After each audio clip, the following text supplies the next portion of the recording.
Welcome to a journey back in time, over 3,800 years ago, to the ancient city of Babylon. In this cradle of civilization, one man's vision would shape not only his society, but influence justice systems for millennia. That man was King Hammurabi, and the monument to his legacy is the famous Code of Hammurabi. Chapter 1. The Dawn of Civilization Between Two Rivers. Picture yourself standing on the banks of the mighty Euphrates River, around 1792 BCE. The scorching sun beats down on the fertile plains of Mesopotamia, the land between two rivers, the Tigris and Euphrates. Here, in what we now call southern Iraq, one of humanity's greatest civilizations was flourishing. The air shimmers with heat, and in the distance, you can see the imposing walls of Babylon rising from the desert like a mirage made real. This is ancient Mesopotamia, often called the cradle of civilization, where humanity first learned to write, build cities, and create complex legal systems. The very word Mesopotamia comes from the Greek meaning between rivers, and it was these life-giving waters that allowed civilization to bloom in an otherwise harsh landscape. But Mesopotamia was more than just geography. It was a tapestry of cultures, languages, and peoples. The Sumerians had laid the foundations millennia before, creating the world's first cities and the earliest form of writing, cuneiform. The Akkadians had followed, spreading their Semitic language throughout the region. Now, in the 18th century BCE, it was the Amorites' turn to leave their mark on history. The Amorites were a nomadic people from the Syrian desert who had gradually settled in Mesopotamian cities, eventually rising to power. They brought with them a different perspective on governance and law, one that would culminate in one of history's most famous legal documents. Among these Amorite rulers, none would prove more significant than a king named Hammurabi. Hammurabi ruled from the city of Babylon, which at the time of his ascension was just one of many competing city-states in Mesopotamia. Babylon itself was not particularly ancient by Mesopotamian standards. It had been founded around 2300 BCE, making it younger than Sumerian cities like Ur, Uruk, and Nippur. But what Babylon lacked in antiquity, it would make up for in ambition.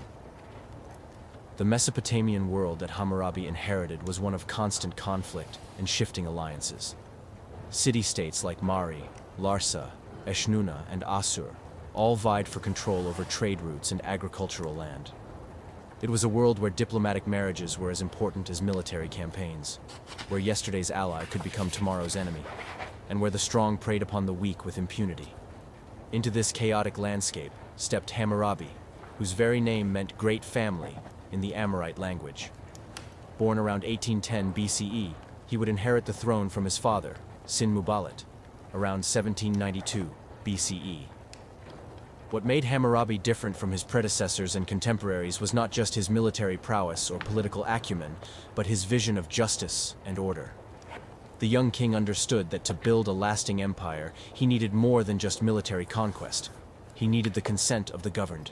He needed a system that would bring order to the diverse populations under his rule, a code that would apply equally to Amorites and Akkadians, to city dwellers and nomads, to the powerful and the powerless. But before we can understand the revolutionary nature of Hammurabi's code, we must first understand the man who created it and the world that shaped his thinking. We must journey back to the banks of the Euphrates, to the dusty streets of ancient Babylon, and witness the rise of one of history's most remarkable rulers. Chapter 2. The Making of a Lawgiver. The story of Hammurabi begins not with his birth, but with the circumstances that shaped his reign. When he ascended to the throne around 1792 BCE, Babylon was far from the mighty empire it would become. It was, in fact, a relatively minor power in the complex web of Mesopotamian politics. To the south, the powerful kingdom of Larsa, under King Rim-Sin I, controlled much of Sumer. To the east, Eshnunna commanded important trade routes. To the north, the kingdom of Assyria was beginning its long rise to power. And to the west, the wealthy city of Mari dominated the upper Euphrates. Hammurabi's father, Sin-Muballit, had attempted to challenge Larsa's dominance, but had been soundly defeated by Rim-Sin I. As part of the peace settlement, Sin-Muballit had been forced to abdicate in favor of his son. This early lesson in the consequences of failed ambition would profoundly influence young Hammurabi's approach to statecraft. The new king began his reign quietly, almost cautiously. For the first 5 years of his rule, he focused on domestic affairs, renovating temples, improving infrastructure, and most importantly, winning the loyalty of his subjects. He issued edicts forgiving debts, a popular move that endeared him to the common people while strengthening the economy. He also invested heavily in the cult of Marduk, Babylon's patron deity, elevating this once minor god to unprecedented prominence. This focus on Marduk was more than mere religious devotion. It was a calculated political move. By promoting Marduk as the supreme deity, Hammurabi was asserting Babylon's claim to supremacy over all Mesopotamia. According to the creation myth Enuma Elish, which was composed or compiled during this period, Marduk had been chosen by the other gods to lead them after defeating the primordial chaos monster Tiamat. By extension, Hammurabi claimed that he too had been chosen by the gods to bring order to the chaos of Mesopotamian politics. But Hammurabi was far too shrewd to rely on religious authority alone.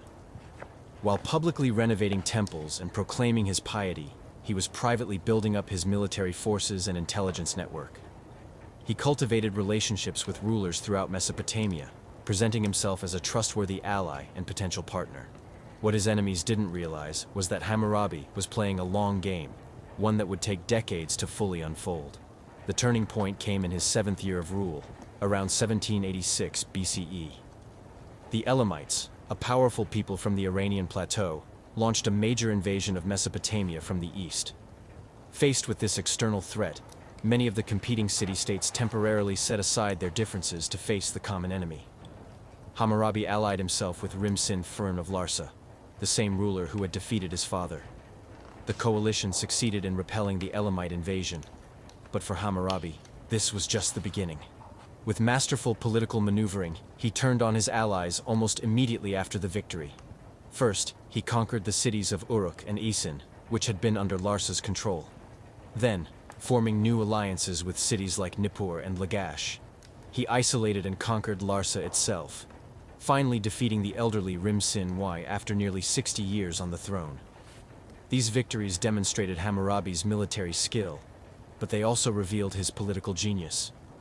Rather than simply destroying the cities he conquered, he absorbed them into his growing empire, treating their populations with relative respect and incorporating their local traditions into his administration. This policy of integration, rather than domination, would become a hallmark of Babylonian rule. With southern Mesopotamia under his control, Hammurabi turned his attention north and west. The kingdom of Mari, ruled by his former ally Zimri-Lim, controlled the vital trade routes along the upper Euphrates. Mari was one of the wealthiest cities in the known world, its palace rivaling anything in Egypt or the Indus Valley. But its wealth also made it a tempting target. The conquest of Mari in 1761 BCE marked the climax of Hammurabi's military career. The city's fall gave him control over trade routes, stretching from the Persian Gulf to the Mediterranean, making Babylon the economic heart of the Near East. When Mari later rebelled, Hammurabi's response was swift and brutal. He not only recaptured the city, but ordered its complete destruction, ensuring that it would never again challenge Babylonian authority. By 1755 BCE, just 37 years after ascending to the throne, Hammurabi ruled an empire that stretched from the Persian Gulf to the mountains of Turkey. He had achieved what no ruler since Sargon of Akkad, 7 centuries earlier, had managed: the unification of all Mesopotamia under a single crown. But Hammurabi understood that conquest was only the beginning. To hold his diverse empire together, he needed something more than military might. He needed law. The creation of Hammurabi's code was not a sudden inspiration, but the culmination of decades of administrative experience. As his empire grew, so too did the complexity of governing it. Different regions had different customs, different legal traditions, different ways of resolving disputes. What was acceptable in a Sumerian city might be abhorrent to an Amorite tribe. What seemed reasonable to a Babylonian merchant might strike an Akkadian farmer as grossly unfair. Hammurabi's genius lay in recognizing that effective rule required not just the consent of the governed, but their active participation in the legal system. His code was not imposed from above but grew out of actual legal practice, codifying and systematizing the decisions that had been made in courts throughout his realm. It was a practical document, designed to solve real problems faced by real people. The code was likely promulgated around 1772 BCE, toward the end of Hammurabi's reign. By this time, the king was in his 70s, an old man by ancient standards, and he may have seen the code as his legacy to future generations. It was carved on multiple stelae and displayed in temples throughout the empire, ensuring that no one could claim ignorance of the law. But the Code of Hammurabi was more than just a collection of laws. It was a statement of principle, a declaration that justice was not the privilege of the powerful, but the right of all. In the prologue to the code, Hammurabi declares that he has been chosen by the gods to cause justice to prevail in the land, to destroy the wicked and the evil, to prevent the strong from oppressing the weak. These were not empty words, but reflected a genuine commitment to legal reform. The code established, for perhaps the first time in history, the principle that punishment should fit the crime, that social status should not exempt anyone from legal consequences, and that the law should be predictable and transparent. It was, in every sense of the word, revolutionary. Chapter 3. The ancient world's first comprehensive legal system. To truly understand the revolutionary nature of Hammurabi's code, we must first examine what came before it. The ancient Near East was not lacking in legal traditions. Indeed, law codes predating Hammurabi by centuries have been discovered by archaeologists. The Code of Ur-Nammu, dating to around 2100-2050 BCE, is often cited as the world's oldest surviving law code. The laws of Lipit Ishtar from around 1934-1924 BCE showed sophisticated legal thinking, and the laws of Eshnunna, roughly contemporary with Hammurabi, demonstrated that legal codification was becoming increasingly common throughout Mesopotamia. But what set Hammurabi's code apart was not just its age or even its completeness. Though at 282 laws, it was indeed the most comprehensive code of its time. What made it revolutionary was its scope, its systematic approach, and most importantly, its underlying philosophy of justice. Earlier law codes had focused primarily on establishing compensation for various crimes. If you stole a sheep, you paid back 2 sheep. If you injured someone, you paid a fine. These codes were essentially sophisticated price lists, designed to prevent blood feuds by establishing standard rates of compensation. But Hammurabi's code went far beyond simple restitution. It established principles of proportional justice, created a coherent legal framework, and most remarkably, explicitly stated that its purpose was to protect the weak from the strong. The code was structured around the principle of lex talionis, the law of retaliation, often summarized as an eye for an eye. But this principle, far from being barbaric, was actually revolutionary in its insistence on proportional justice. No longer could the powerful impose arbitrary punishments on the powerless. The code established that the punishment must fit the crime, and that it must be the same for all people of the same social class. This brings us to one of the most important, and to modernize most troubling aspects of the code: its recognition of social hierarchy. Babylonian society was divided into 3 main classes: the Awilu, free persons of the upper class; the Mushkenu, free persons of lower status; and the Wardu, slaves. The code explicitly recognized these distinctions, prescribing different punishments and compensations depending on the social status of both the perpetrator and the victim. To modern sensibilities, this may seem fundamentally unjust, but in the context of ancient Mesopotamia, it represented a significant advance. For the first time in history, a legal code explicitly stated that even members of the upper class could be held accountable for their actions. The code contained numerous provisions protecting slaves and lower-class free persons from abuse by their social superiors. While punishments varied by class, the principle remained constant. No one was above the law. The code was organized thematically, covering virtually every aspect of life in ancient Babylon. The first 5 laws dealt with judicial procedure and the administration of justice itself. Laws 6 through 25 covered property crimes, including theft, burglary, and kidnapping. A substantial section was devoted to land tenure, agricultural contracts, and irrigation disputes.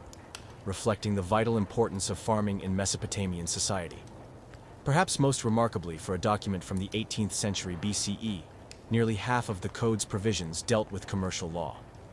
This extensive treatment of business relationships, contracts, and trade disputes reflects the sophisticated commercial economy that had developed in Mesopotamia. Laws covered everything from the responsibilities of merchants and their trading agents to the proper rates of interest on loans.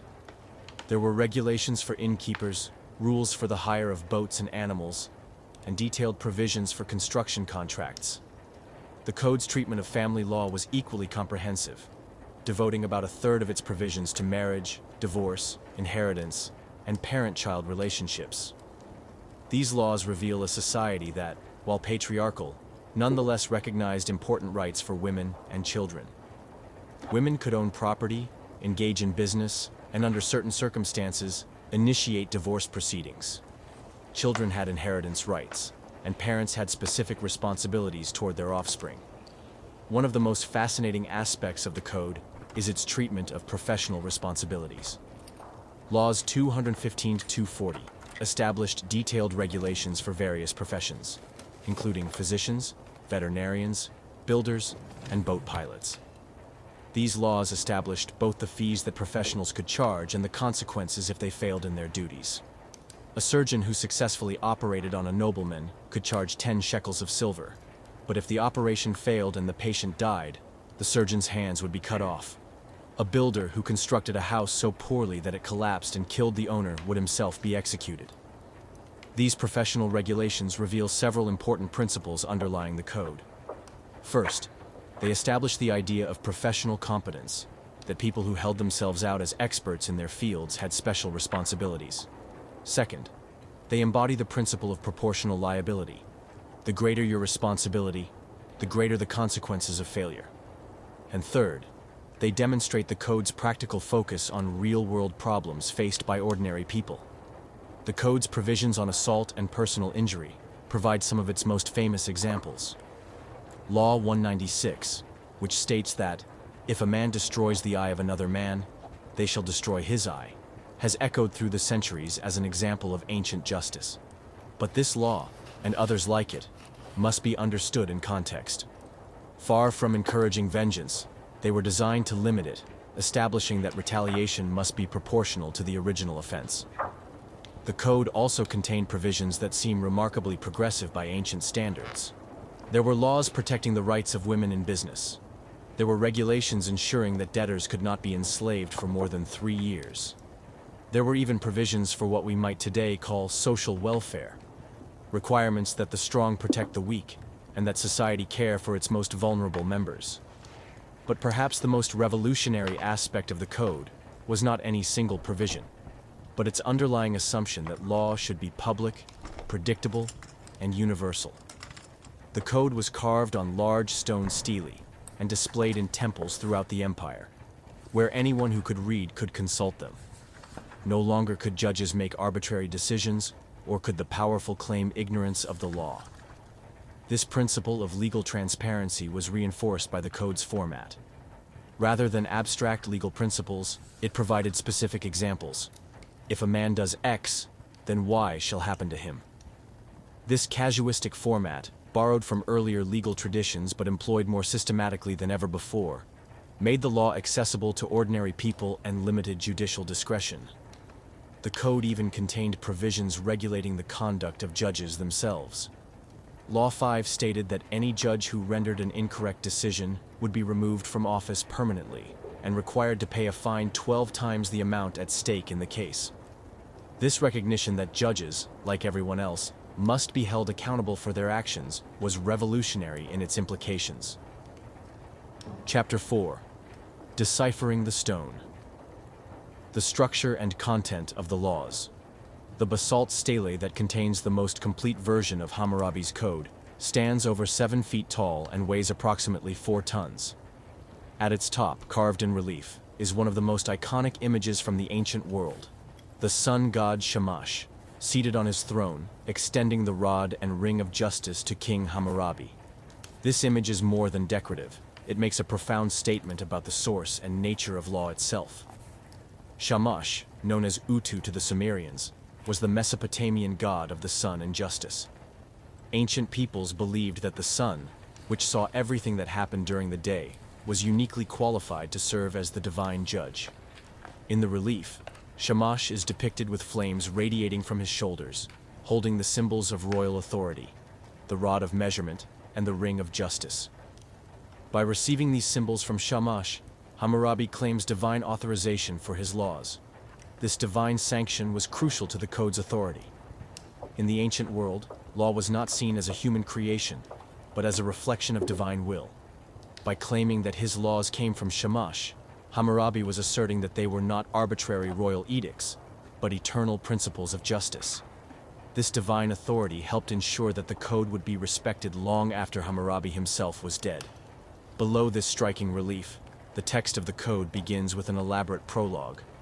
Written in the Old Babylonian dialect of Akkadian using cuneiform script, this introduction serves multiple purposes.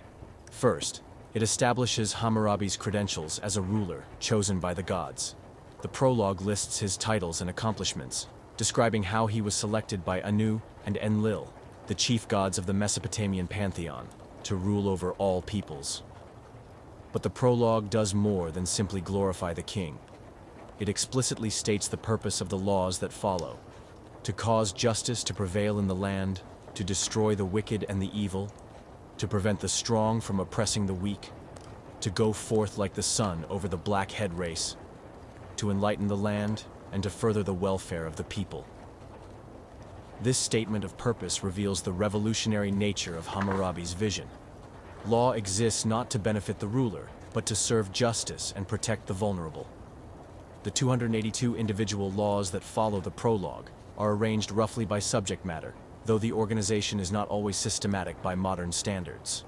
The code begins with procedural law, provisions dealing with false accusations, perjury, and judicial corruption. These opening laws establish the principle that the legal system itself must be just and honest, setting the tone for everything that follows. Laws 6-25 deal with property crimes, including theft, burglary, and robbery. These provisions reveal a society deeply concerned with protecting property rights, but also one that recognizes different categories of theft and prescribe proportional punishments. Simple theft might be punished by repayment of multiple times the stolen goods, while theft from a temple or palace, considered particularly heinous, could result in death.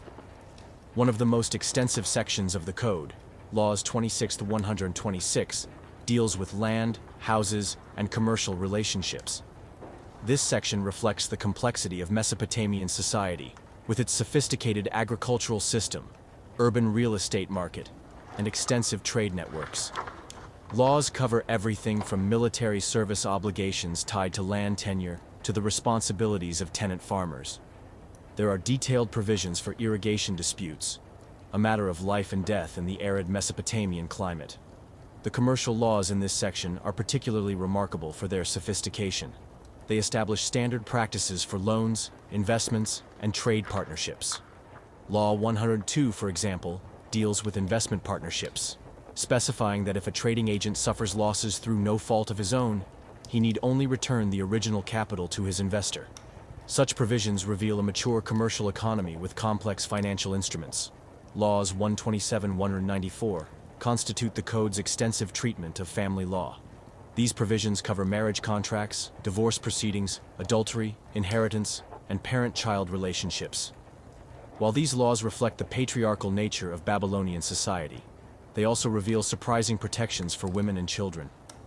The code recognizes several forms of marriage and provides detailed procedures for divorce. A man could divorce his wife if she had not borne children, but he was required to return her dowry and pay her a settlement equal to the bride price he had originally paid her father. If a woman was divorced through no fault of her own, she retained full property rights and could remarry. Women could also initiate divorce proceedings under certain circumstances, though the bar was set higher than for men. The code's treatment of adultery reflects its concern with maintaining social order. Both adulterous wives and their lovers were subject to death by drowning, but the wronged husband could choose to spare his wife's life, and the king could pardon the male adulterer. The code also protected women against false accusations of adultery, prescribing severe punishments for men who made such charges without proof. Laws dealing with parent-child relationships reveal a society that took family obligations seriously. Parents could not arbitrarily disinherit their children. They had to demonstrate cause before a court. Children who struck their parents could have their hands cut off. But parents also had responsibilities to care for and educate their offspring. The code even contained provisions for adoption, recognizing that families could be formed through choice as well as birth. Laws 195-214 deal with assault and personal injury. This section contains some of the code's most famous provisions, including the eye for an eye laws that have echoed through history. But these laws must be understood in their proper context. The principle of lex talionis, retaliation in kind, was not primitive vengeance, but sophisticated legal thinking. It established that punishment must be proportional to the crime, and that no one, regardless of social status, was exempt from consequences. The code's final major section, Laws 215-282, covers professional responsibilities and miscellaneous provisions.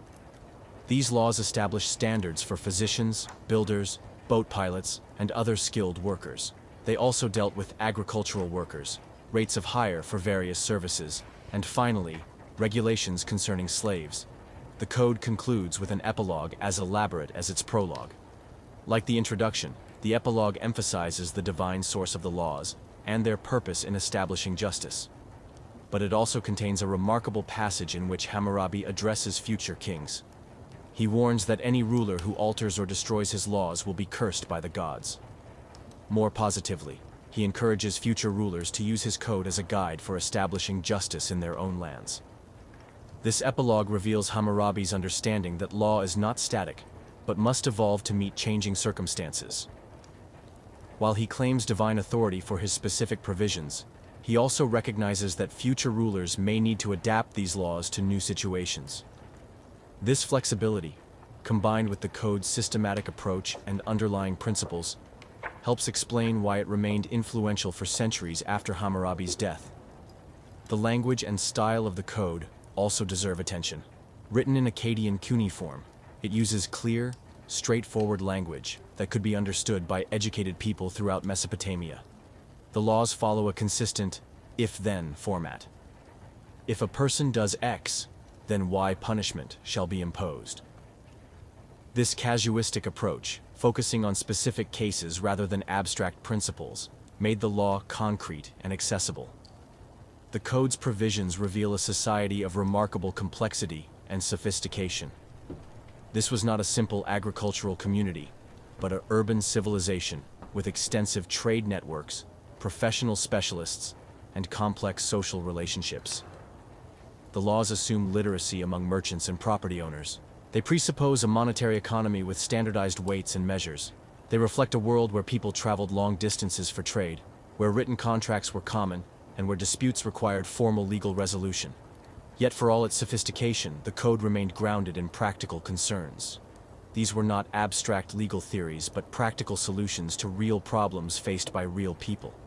A farmer whose crops were destroyed by his neighbor's cattle, a merchant whose trading partner cheated him, a woman whose husband abandoned her, all could find guidance in Hammurabi's laws. This practical focus, combined with the code's claims to divine authority and its systematic organization, made it one of the most influential legal documents in human history. Chapter 5: Life in Ancient Babylon: Society, Culture, and Daily Existence. To truly understand the significance of Hammurabi's code, we must immerse ourselves in the daily life of the society it governed. Ancient Babylon in the 18th century BCE was a bustling metropolis, the largest city in the world at the time, with a population that may have reached 200,000 people. Its massive walls, allegedly so wide that 2 chariots could pass each other atop them, enclosed not just palaces and temples, but a vibrant urban community that pulsed with the rhythms of commerce, craft production, and family life. The typical Babylonian home was built around a central courtyard, a design perfectly adapted to the hot, dry climate of Mesopotamia. The courtyard served multiple functions. It was where families gathered for meals, where children played, where craftsmen worked, and where women performed many of their daily tasks. Wealthier homes might have 2 stories and include specialized rooms, workshops for craft production, storage areas for grain and other goods, private chambers for family members, and sometimes even private chapels for household worship. The family was the cornerstone of Babylonian society, and Hammurabi's code reflects this centrality. The typical household was patriarchal, headed by the senior male, but women enjoyed considerably more rights than in many other ancient societies. A Babylonian woman could own property in her own name, engage in business transactions, and under certain circumstances, initiate divorce proceedings. The code protected women against arbitrary divorce and ensured that they retained their dowries, their economic security, even if their marriages ended. Marriage in Babylon was typically arranged between families, but it was also a legal contract with specific obligations and protections for both parties. The code required written marriage contracts and established procedures for divorce that protected both spouses' interests. While polygamy was legally permitted, it was actually rare in practice, probably because of the economic burden of supporting multiple wives and their children. Children in Babylonian families were highly valued, not just for economic reasons, but as continuity of the family line. The code contains extensive provisions protecting children's inheritance rights and requiring parents to provide for their offspring. Education, for those who could afford it, began early. Boys from wealthy families might be sent to scribal schools around age 7 to begin the long process of learning to read and write cuneiform. These scribal schools, called a duba, house of tablets, were fascinating institutions that reveal much about Babylonian values. Students learned not just writing and mathematics, but also the great literary works of Mesopotamian culture, including myths, epics, and wisdom literature. The curriculum was rigorous and demanding. Students had to memorize hundreds of cuneiform signs and learn to write them precisely on clay tablets. Discipline was strict, and students who failed to meet standards were beaten by their teachers. The scribal schools were essential to Babylonian society because they trained the bureaucrats, merchants, and professionals who kept the complex economy functioning. Literacy was the key to advancement in Babylonian society. Scribes could become government officials, temple administrators, or successful merchants. The code itself assumes a literate audience capable of reading and understanding complex legal documents. Work in ancient Babylon was highly specialized. The code recognizes dozens of different professions, from farmers and herders to merchants and physicians. Craftsmen worked in specialized quarters of the city. Metalworkers, potters, weavers, and jewelers each had their own districts. The famous Ishtar Gate, with its brilliant blue-glazed bricks decorated with lions, bulls, and dragons, demonstrates the extraordinary skill of Babylonian artisans. Commerce was the lifeblood of Babylon. The city sat at the crossroads of major trade routes, connecting the Persian Gulf with Anatolia and the Mediterranean. Merchants from Babylon traveled as far as India and Egypt, bringing back exotic goods that were then redistributed throughout Mesopotamia. The code's extensive commercial provisions reflect this sophisticated trade economy, establishing standard practices for partnerships, loans, and international commerce. The Babylonian economy was based on a complex mixture of barter and monetary exchange. While silver served as a standard of value and medium of exchange, much trade was still conducted through barter. A merchant might trade grain for wool, wool for metal tools, and metal tools for precious stones.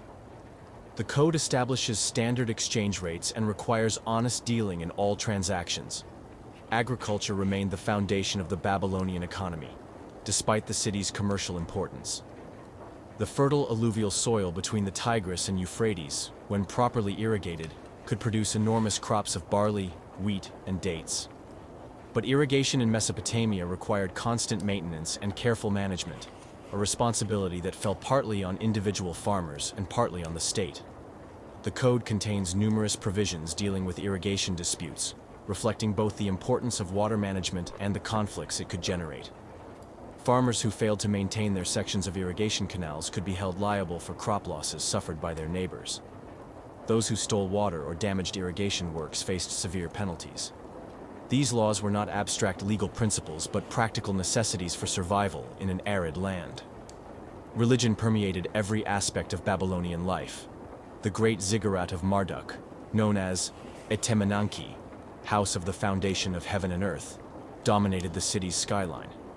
This massive step tower, which may have inspired the biblical story of the Tower of Babel, served as both temple and symbol of Babylon's cosmic significance. Marduk, originally a minor deity, had been elevated by Hammurabi and his predecessors to become the king of the gods. But ordinary Babylonians worshipped many gods besides Marduk. Shamash, the sun god who appears on Hammurabi's stele, was particularly important as the god of justice and law. Ishtar, the goddess of love and war, was beloved by merchants and soldiers alike. Ea, the god of wisdom and fresh water, was crucial in a land dependent on irrigation. Each neighborhood had its own local shrines, and each family had its household gods. Religious festivals punctuated the Babylonian year, providing relief from the routine of daily work. The New Year festival, celebrating Marduk's victory over the forces of chaos, was the most important of these celebrations. For 11 days, the city was given over to processions, ceremonies, and feasting. The king himself played a central role in these festivities, ritually grasping the hands of Marduk's statue to renew his divine mandate to rule. The code's provisions reflect this religious worldview while also revealing a remarkably practical approach to governance. While claiming divine authority for his laws, Hammurabi also demonstrates sophisticated understanding of human nature and social dynamics. The code recognizes that people are motivated by self-interest and attempts to align individual incentives with social good. Social hierarchy was a fundamental aspect of Babylonian society, and the code both reflects and regulates this system. At the top were the Awilu, the free persons of the upper class, who included nobles, high officials, wealthy merchants, and large landowners. These people enjoyed the greatest privileges, but also faced the severest punishments for crimes. Below them were the Mushkenu, free persons of lower status, who included small farmers, craftsmen, and minor officials. At the bottom were the Wardu, or slaves, who had few rights but also received some protections under the law. Slavery in Babylon was different from slavery in later societies like Greece and Rome. Many slaves were debt slaves who had fallen into bondage temporarily and could expect to regain their freedom. The code limited debt slavery to 3 years and required that slaves be treated humanely. Some slaves owned property, engaged in business, and even owned other slaves. Skilled slave craftsmen or scribes might live better than free peasants. Women's status in Babylonian society was complex and varied considerably depending on their social class and family circumstances. Upper-class women could own substantial property, operate businesses, and exercise considerable influence within their families. The code protects women's property rights and provides them with economic security, even in cases of divorce. Some women served as priestesses in important temples, wielding significant religious and sometimes political power. The daily diet of ordinary Babylonians was simple, but nutritious. Barley was the staple grain, used to make bread and beer. Beer was consumed by people of all ages and social classes. It was safer than water and provided important nutrients. Fish from the rivers provided protein, along with sheep, goats, and sometimes cattle. Dates were a crucial source of sugar and could be stored for long periods.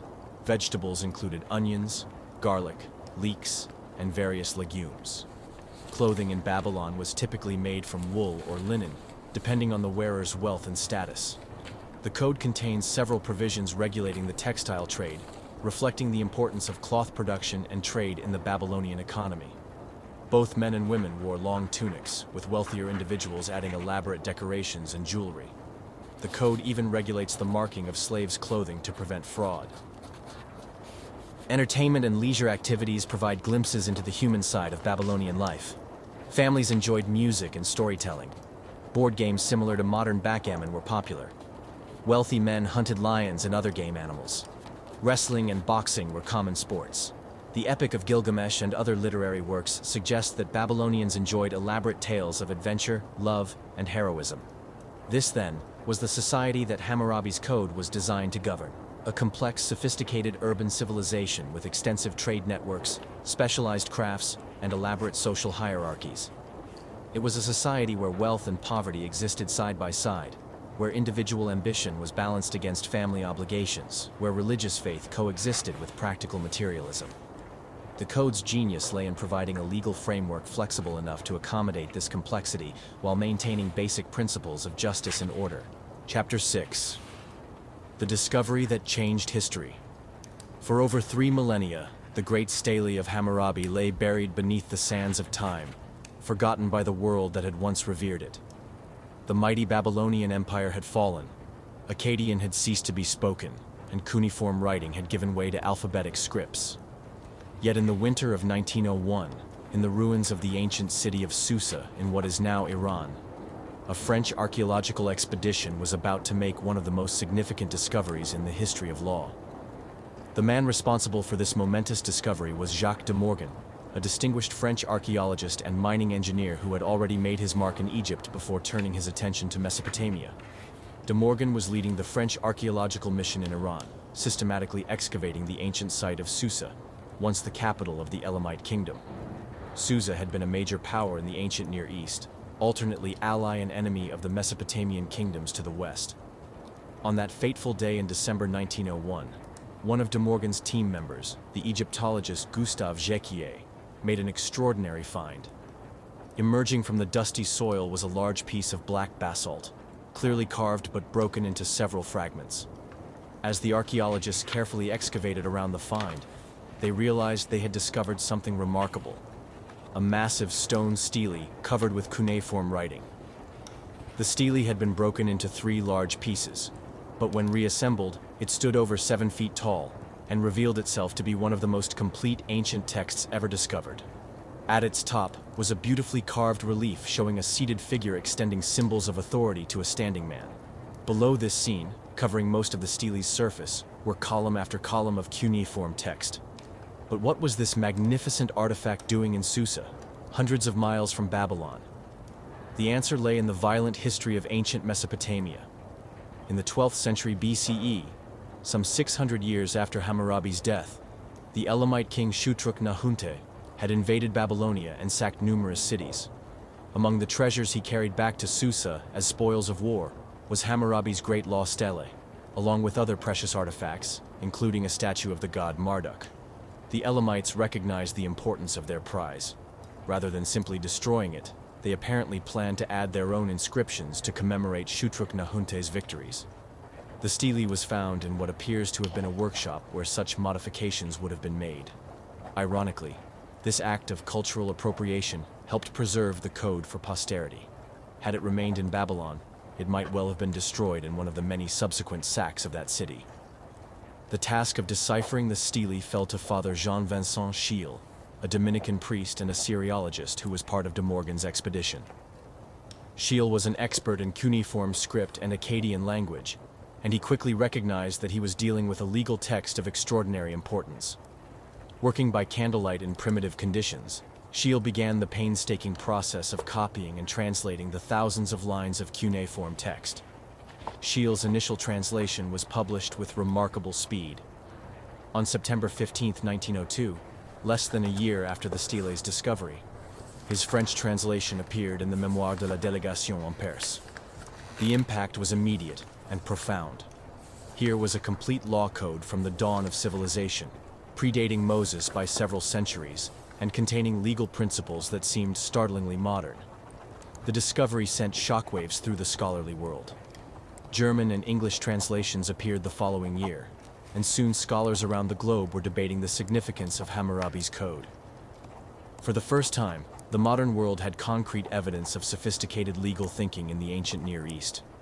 The code provided unprecedented insights into daily life in ancient Mesopotamia and challenged existing assumptions about the development of law and civilization. The stele itself was carefully transported to Paris, where it was restored and put on display in the Louvre Museum, where it remains today. The restoration process revealed the full magnificence of the artifact. The relief at the top shows the sun god Shamash, identifiable by the flames emanating from his shoulders, seated on a throne and extending the rod and ring of justice to King Hammurabi. The symbolism is clear. Hammurabi receives his authority to make laws directly from the god of justice. The cuneiform text below contains approximately 4,130 lines of text. About 1/5 consists of the prologue and epilogue, written in elevated poetic language that glorifies Hammurabi and explains the divine source of his authority. The remaining 4/5 contain the 282 individual laws, each written in the clear, straightforward language of legal discourse. The code's discovery revolutionized understanding of ancient Mesopotamian civilization. Prior to 1901, knowledge of Babylonian law came primarily from scattered references in other texts and from much later sources. The Hammurabi stele provided scholars with a complete, coherent legal system that could be studied and analyzed in its entirety. It revealed a sophisticated society with complex commercial relationships, elaborate family structures, and advanced concepts of justice. The discovery also had profound implications for biblical scholarship. Many of the code's provisions showed striking similarities to laws found in the Hebrew Bible, particularly in the books of Exodus, Leviticus, and Deuteronomy. The famous eye for an eye principle, found in Exodus 21:24, appeared to have much older Mesopotamian roots. This raised important questions about the relationship between Mesopotamian and Hebrew legal traditions, and about the development of law in the ancient Near East. But the stele's significance extended far beyond academic circles. Here was tangible proof that sophisticated legal systems had existed in the ancient world, that the concept of written law was not a recent invention, but had roots stretching back nearly 4,000 years. The code's emphasis on protecting the weak from the strong, its detailed commercial provisions, and its systematic approach to justice seemed remarkably modern to early 20th century observers. The discovery came at a time when archaeology was transforming understanding of the ancient world. Throughout the 19th and early 20th centuries, archaeologists working in Mesopotamia were uncovering evidence of civilizations far older and more sophisticated than previously imagined. The decipherment of cuneiform script in the mid-19th century had opened up vast libraries of ancient texts. The discovery of Sumerian civilization had pushed back the origins of writing and urban life by millennia. Hammurabi's code was perhaps the most dramatic of these discoveries because it spoke so directly to modern concerns. While ancient myths and religious texts required extensive interpretation, the code dealt with practical, everyday matters that were immediately comprehensible: property rights, commercial disputes, family relationships, and criminal justice. Modern readers could easily understand the problems the code was trying to solve, even if they might disagree with some of its solutions. The stele's discovery also highlighted the importance of archaeological context. The fact that it was found in Susa rather than Babylon told its own story about ancient conquest and cultural transmission. The evidence that the Elamites had planned to modify the stele revealed ancient attitudes toward cultural appropriation and the power of written law. Even the stele's physical condition, broken but substantially complete, provided information about how it had been treated over the centuries. Modern techniques have revealed even more about the stele and its creation. Scientific analysis of the basalt shows that it came from a quarry in the Zagros Mountains, demonstrating the effort that went into creating this monument. Study of the carving techniques reveals the skill of ancient Mesopotamian craftsmen. Computer analysis of the text has identified scribal practices and editorial choices that illuminate how the code was composed and compiled. The discovery of additional fragments and copies of Hammurabi's code has continued into the modern era. Partial copies on clay tablets have been found at various Mesopotamian sites, confirming that the code was widely distributed throughout Hammurabi's empire. These discoveries have allowed scholars to reconstruct portions of the text that were damaged on the Louvre stele. Perhaps most remarkably, the discovery of the code has continued to yield new insights as scholars develop better understanding of ancient Mesopotamian society. Modern research into Mesopotamian commercial practices, family structures, and religious beliefs has illuminated aspects of the code that earlier scholars missed. The code is no longer seen simply as a collection of ancient laws, but as a window into an entire civilization. The stele itself has become one of the most famous artifacts in the world, visited by millions of people at the Louvre and reproduced countless times in textbooks and popular media. It has become a symbol of humanity's long struggle to establish justice and the rule of law. For many visitors, seeing the actual stele, the very stone that Hammurabi commissioned nearly 4,000 years ago, provides a tangible connection to the ancient world and to the universal human quest for justice. Chapter 7: The Revolutionary Concept of Written Law. In the ancient world, justice was often arbitrary, dependent on the whims of rulers, the prejudices of judges, or the relative power of the parties involved. Before Hammurabi's code, law was largely customary, passed down through oral tradition, subject to interpretation and modification by those in power. the revolutionary nature of Hammurabi's achievement lay not just in creating a comprehensive set of laws, but in the very concept of written, public, and permanent legal principles. The idea that law should be written down might seem obvious to modern minds, but in the 18th century BCE, it was radical. Most societies relied on custom, precedent, and the judgment of elders or rulers to resolve disputes. While earlier Mesopotamian rulers had issued written edicts or limited law codes, none had attempted anything approaching the comprehensive systematization that Hammurabi achieved. Writing itself was still a relatively new technology in human terms. The cuneiform script used for Hammurabi's code had been developed only about 15 centuries earlier by the Sumerians. It was a complex system that required years of study to master, making literacy a specialized skill available only to a small elite. Yet Hammurabi chose to commit his laws to writing and to display them publicly, recognizing that written law had advantages that oral law could never possess. Written law was permanent in ways that oral tradition could never be. While spoken words could be forgotten, misremembered, or deliberately altered, written law endured. The great basalt stele of Hammurabi's code, standing over 7 feet tall and weighing 4 tons, was designed to last forever. Even when damaged or moved, the text remained largely intact, preserving the king's words for future generations.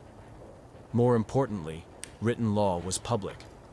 The code was not hidden away in palace archives, but displayed prominently in temples throughout Hammurabi's empire. Anyone who could read, and literacy was becoming more common among merchants and property owners, could consult the laws for themselves. No longer could judges claim that the law was whatever they said it was, or could the powerful argue that ordinary people could not know their rights and obligations. This principle of legal transparency was revolutionary in its implications. For the first time in human history, a ruler was voluntarily limiting his own power by subjecting it to written rules. Hammurabi could have continued the ancient tradition of arbitrary royal justice, making decisions based on his personal judgment or political convenience. Instead, he chose to bind himself and his officials to a published set of principles that could be consulted and cited by anyone. The code's format reinforced this commitment to transparency. Rather than abstract legal principles that required interpretation by experts, Hammurabi's laws were written in concrete, specific terms. If a man steals a sheep, he shall pay 10 sheep.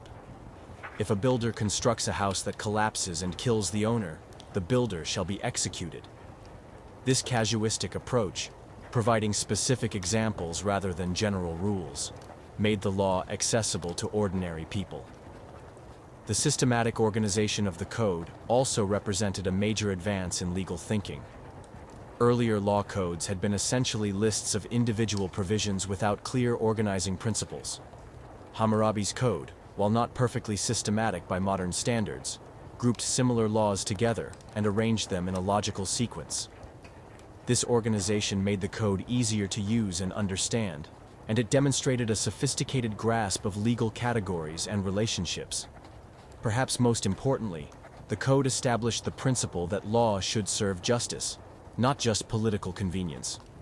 The prologue explicitly states that the laws exist to cause justice to prevail in the land, to destroy the wicked and the evil, to prevent the strong from oppressing the weak.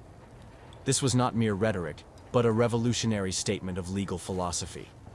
For the first time, a ruler was publicly committing himself to the principle that law exists to serve justice, not to benefit the ruler.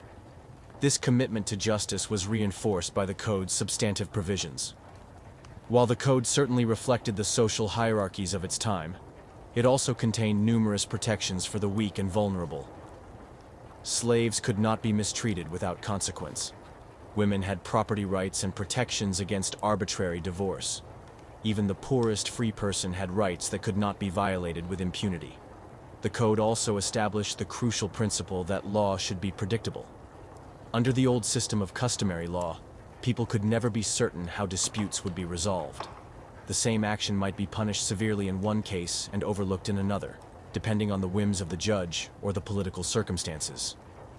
Hammurabi's code promised that similar cases would be treated similarly, that the law would be the same for all people of the same social class.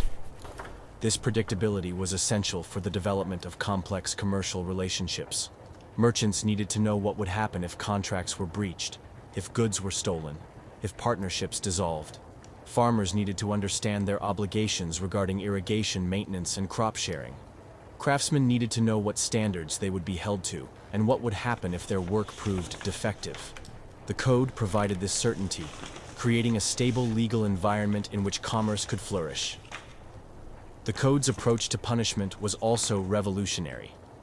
The principle of lex talionis, retaliation in kind, might seem primitive to modern eyes, but it represented a major advance over earlier practices. Before written law, the powerful could impose whatever punishments they chose, often wildly disproportionate to the offense. The eye for an eye principle limited punishment to what was proportional to the crime. More importantly, the code established that punishment should be certain, not arbitrary. Under the old system, similar crimes might receive vastly different punishments depending on political considerations. The code promised that specific crimes would receive specific punishments, removing, at least in theory, the element of personal or political favoritism. The code also introduced sophisticated concepts of legal responsibility and evidence. It recognized different degrees of intent and culpability, distinguishing between accidental and intentional harm. It required evidence for accusations and prescribed severe punishments for false testimony. It even contained provisions for what we might today call statute of limitations, recognizing that legal claims should be brought within reasonable time limits. Perhaps most remarkably, the code contained provisions regulating the conduct of judges themselves. Law 5 stated that any judge who rendered an incorrect decision would be removed from office permanently and required to pay a substantial fine. This recognition that judges, like everyone else, must be held accountable for their actions was revolutionary in its implications. It established the principle that no one, not even those charged with administering justice, was above the law. The code's influence on subsequent legal development cannot be overstated. While it was not directly copied by later civilizations, its fundamental principles, that law should be written, public, systematic, and just, became the foundation of legal systems throughout the ancient Near East. Elements of the code can be traced in Hittite law, Assyrian law, and Hebrew law. Its influence extended through Greek and Roman law into the legal systems of medieval and modern Europe. The code also established the template for legal codification that has been followed ever since. The idea that a ruler should publish a comprehensive set of laws, organized systematically and publicly displayed, became standard practice throughout the ancient world. The format of the code, beginning with a statement of purpose, followed by specific legal provisions and concluding with warnings and promises, was copied by countless subsequent law codes. But perhaps the most important legacy of Hammurabi's code was its demonstration that written law could be a tool for social progress. By committing to written principles of justice, Hammurabi showed that law could be used not just to maintain existing power structures, but to protect the weak and promote fairness. This vision of law as an instrument of justice, rather than merely a tool of oppression, has inspired legal reformers for nearly 4 millennia. The code was not perfect. It reflected the social inequalities and cultural limitations of its time.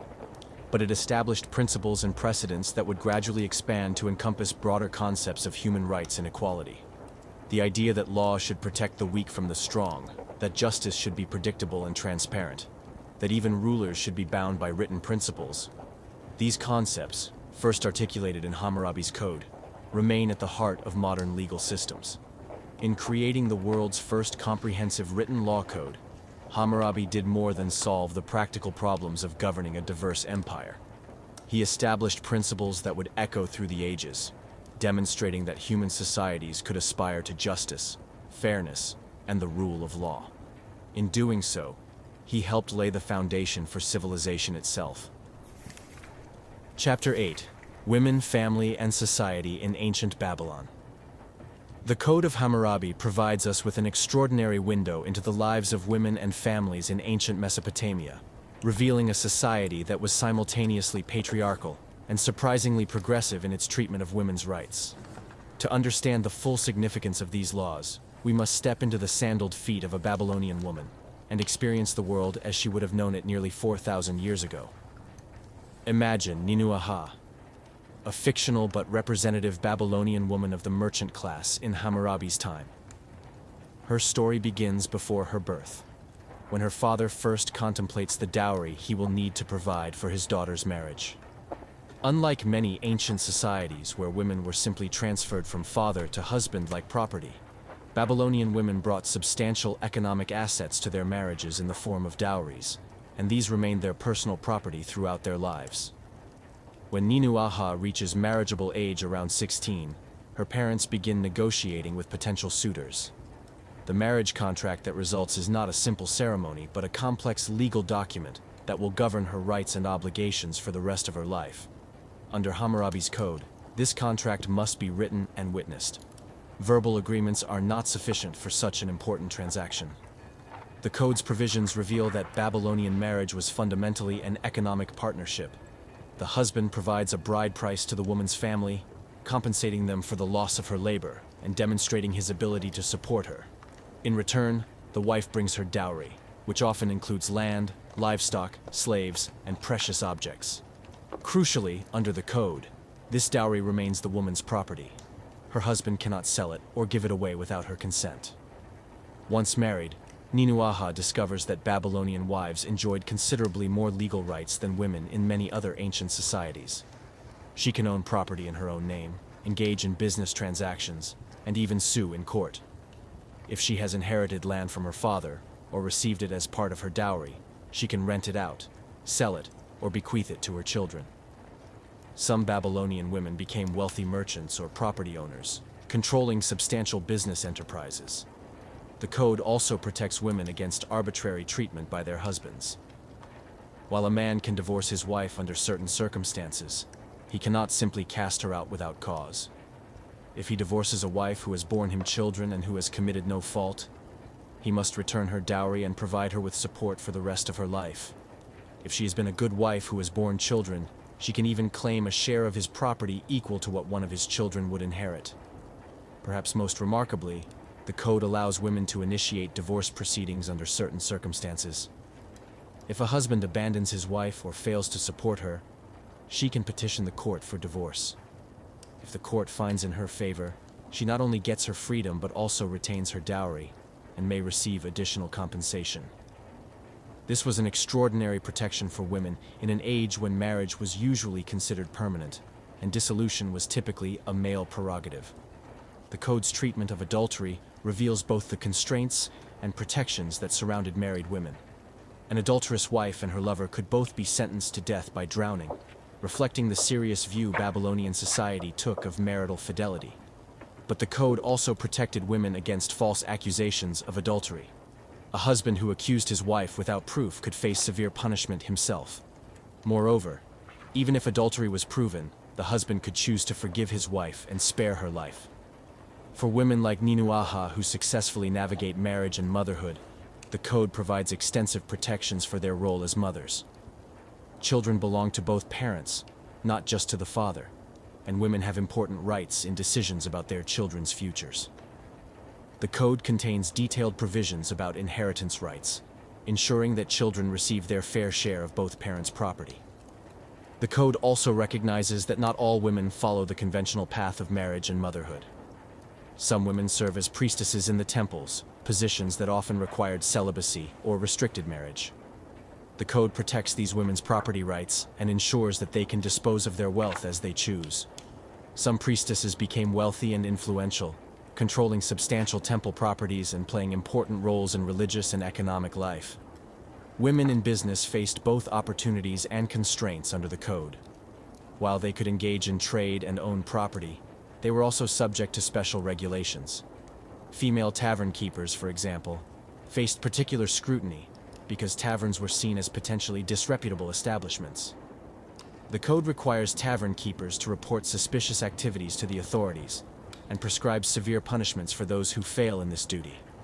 The code's provisions regarding wet nurses and midwives reveal the important roles women played in childcare and medicine. These were skilled professions that could provide economic independence for women who mastered them.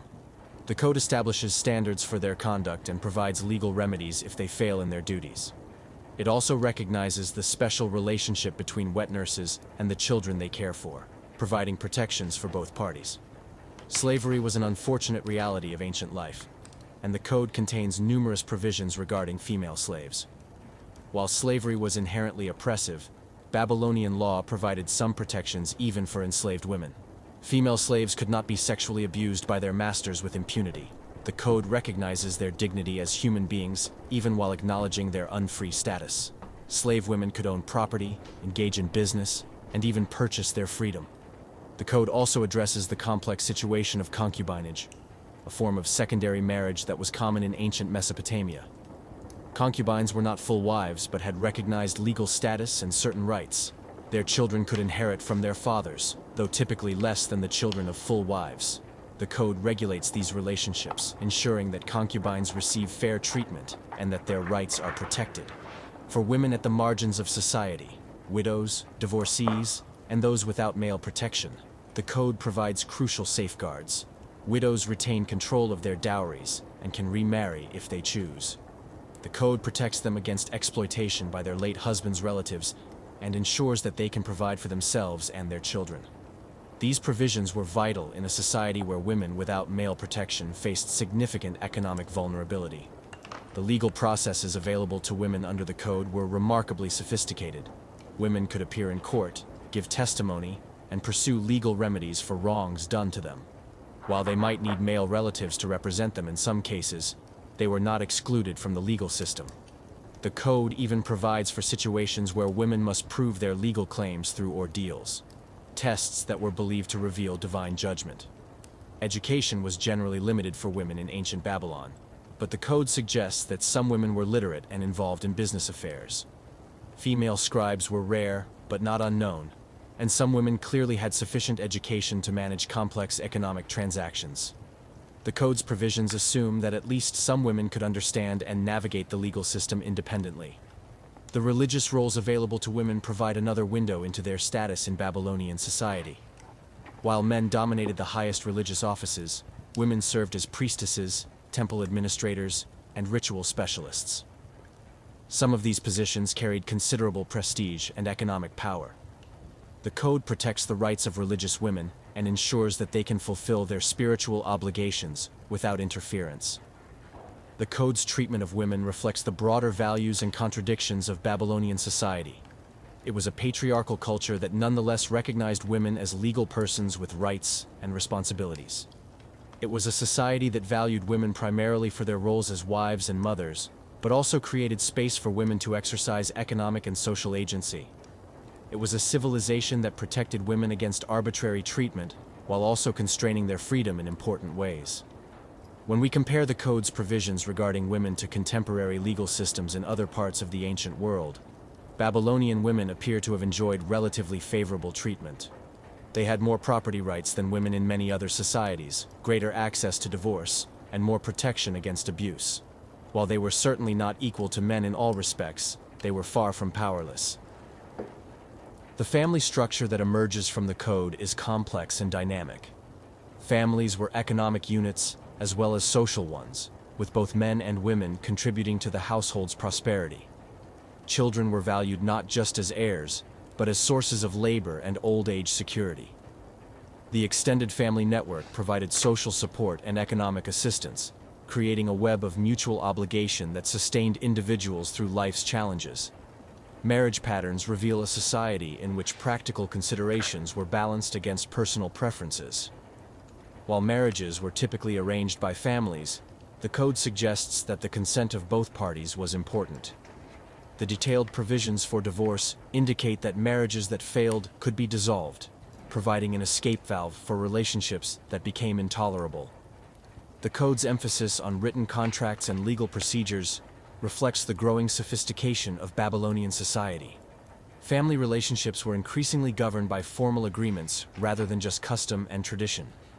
This legalization of family life provided greater security for all parties, but also suggests a society where traditional bonds were weakening and needed legal reinforcement. Children's rights and obligations under the code reveal a society that took family relationships seriously. Parents could not arbitrarily disinherit their children, and children had corresponding obligations to support their aging parents. The code establishes procedures for adoption that protected both adoptive parents and adopted children. It also provides for the complex inheritance issues that could arise in families with multiple wives, concubines, and children of different status. The domestic architecture of Babylonian homes reflects the social arrangements described in the code. The typical house, built around a central courtyard, provided space for extended families while also allowing for privacy and separation when needed. Women had their own areas of the house where they could conduct their daily activities and receive female visitors. The layout suggests a society where gender roles were distinct, but where women were not simply confined to domestic spaces. The economic roles of women revealed by the code challenged simple stereotypes about ancient gender relations. While women were certainly constrained by social expectations and legal limitations, they were also active participants in the economic life of their communities. They owned property, engaged in trade, and accumulated wealth. Some became influential figures in their own right, wielding considerable economic and social power. The code's provisions regarding women and family life thus reveal a society of considerable complexity and sophistication. It was neither a simple patriarchy where women were powerless, nor a gender egalitarian utopia. Instead, it was a civilization where women navigated between constraint and opportunity, where families balanced individual desires against collective needs, and where law served both to protect and to limit human freedom. The legal framework established by Hammurabi's code provided structure and predictability to these complex social relationships, creating a foundation upon which Babylonian civilization could flourish. Chapter 9: Commerce, Trade, and Economic Life. The bustling markets of ancient Babylon would have assaulted your senses with their cacophony of sounds, smells, and colors. Picture yourself walking through the commercial quarter in Hammurabi's time. Merchants hawking their wares in multiple languages. The aroma of spices mixing with the scent of leather and textiles. The sound of silver being weighed on bronze scales. And the constant negotiation and bargaining that marked every transaction. This was the economic heart of one of the world's first great commercial civilizations, and Hammurabi's code provides us with an extraordinarily detailed view of how this complex system operated. Commerce in ancient Babylon was far more sophisticated than many people realize. This was not a simple barter economy where farmers traded grain for pottery. Instead, it was a complex monetary system with standardized weights and measures, sophisticated credit instruments, and commercial partnerships that stretched across continents. The code's extensive commercial provisions, nearly half of all its laws dealt with business relationships, reflect the central importance of trade in Babylonian society. To understand how this system worked, let us follow the career of Enlil-Bani, a fictional but representative Babylonian merchant of Hammurabi's time. His story begins in his father's shop, where as a young boy he learns to recognize the quality of different textiles, to test the purity of silver, and to calculate complex transactions involving multiple commodities and currencies. Education for a merchant's son involves not just reading and writing, but also practical skills in mathematics, metallurgy, and diplomacy. The code establishes the legal framework within which Enlil-Bani conducts his business.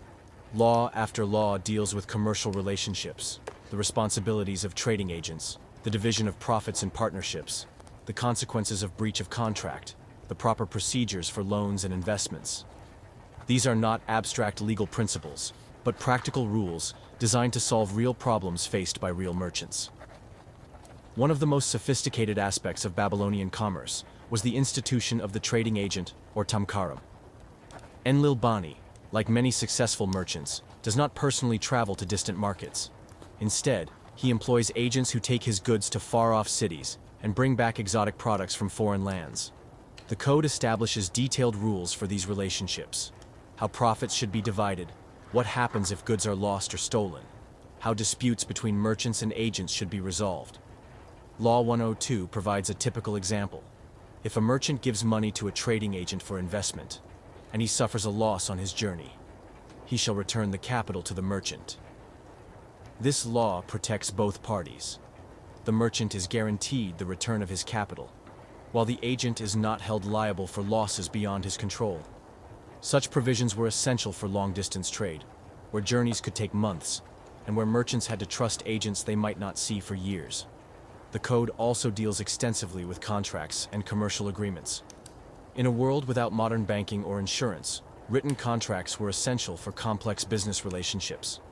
The code requires that important agreements be documented and witnessed, providing legal remedies if contracts are breached. It establishes standard terms for common types of transactions and provides default rules when contracts are unclear. Credit was crucial to Babylonian commerce, and the code contains numerous provisions regulating loans and interest. Interest rates were typically around 20% per year for silver loans and 33% for grain loans. High by modern standards, but necessary in a world where lending was risky and alternatives were limited.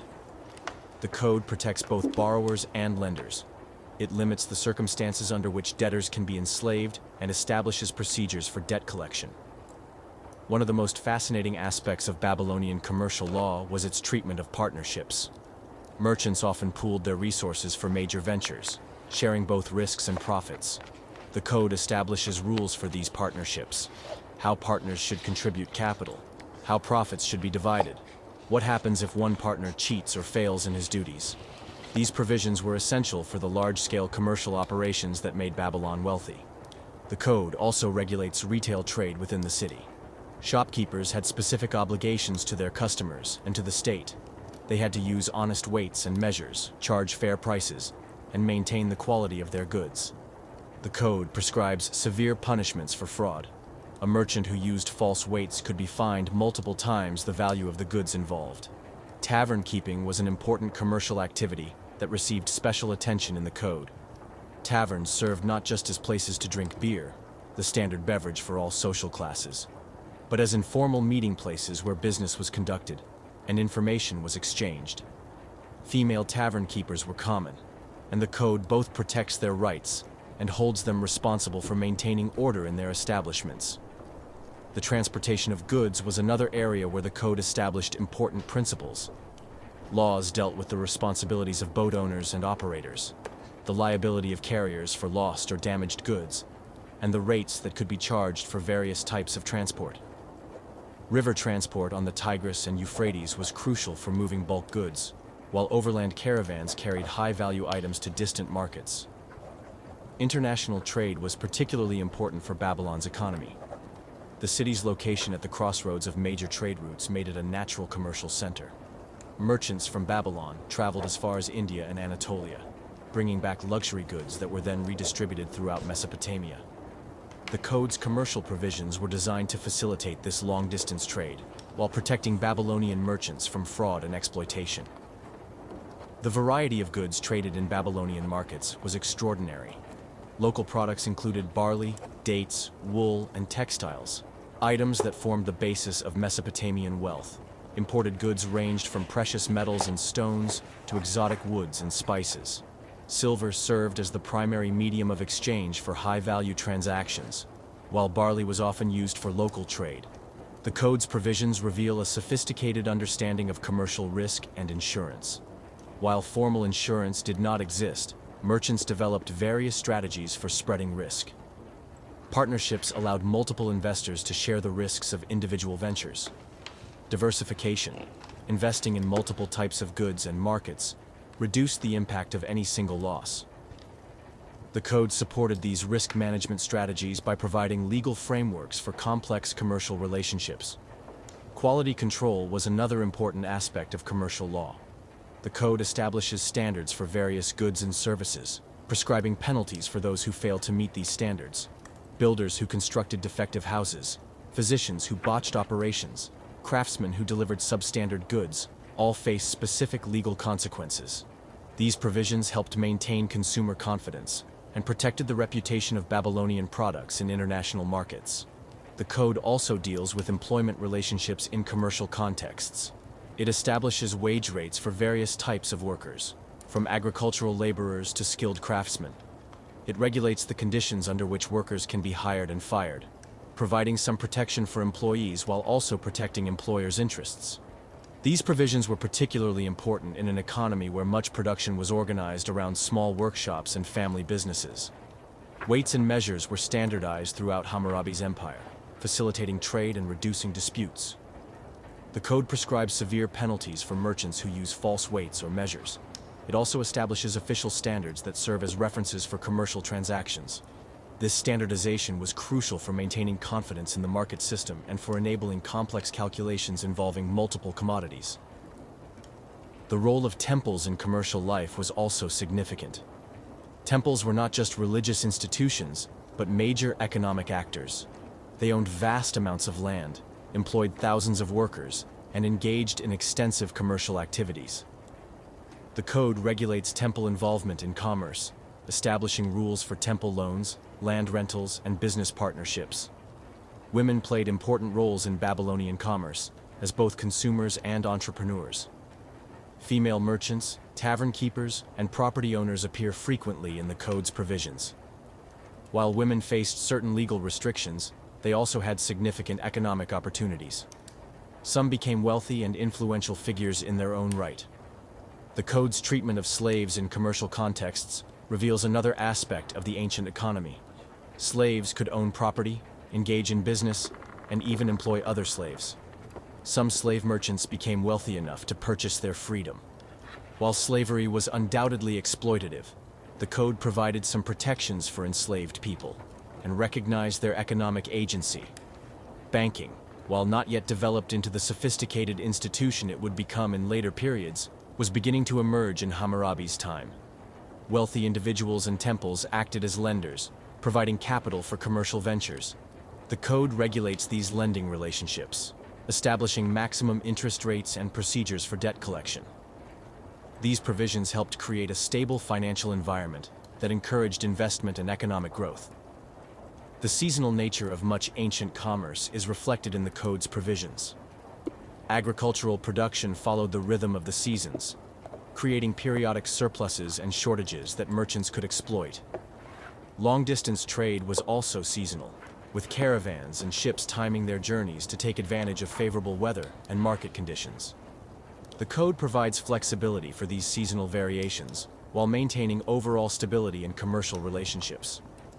Market towns and trading centers throughout Hammurabi's empire were linked by an extensive network of roads and waterways. The code establishes rules for the maintenance of these transportation networks, and for the protection of merchants who use them. Tolls and taxes were standardized, reducing the burden on interstate commerce. These improvements in infrastructure were crucial for the expansion of trade that marked Hammurabi's reign. The code's commercial provisions also reveal the beginning of what we might recognize as consumer protection law. Merchants had obligations to their customers beyond simply delivering goods. They had to ensure that products were of acceptable quality, that services were performed competently, and that customers were treated fairly. These provisions helped maintain public confidence in the market system and protected ordinary people from commercial exploitation. Professional associations and trade guilds were beginning to emerge in Hammurabi's time, though they were not yet as developed as they would become in later periods. The code recognizes these early forms of professional organization and establishes rules for their operation. Craftsmen and merchants who belonged to these associations enjoyed certain privileges, but also faced additional responsibilities. The international aspects of Babylonian commerce required diplomatic as well as commercial skills. Merchants often served as informal ambassadors, carrying not just goods but information and diplomatic messages.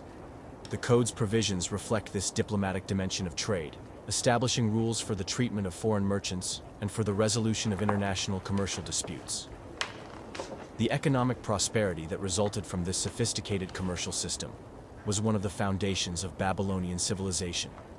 Trade brought not just wealth, but also cultural exchange, technological innovation, and intellectual development. The legal framework provided by Hammurabi's code was crucial for maintaining this prosperity by creating predictable rules that enabled complex commercial relationships to flourish. The code's commercial provisions thus reveal a society that was far more economically sophisticated than many people realize.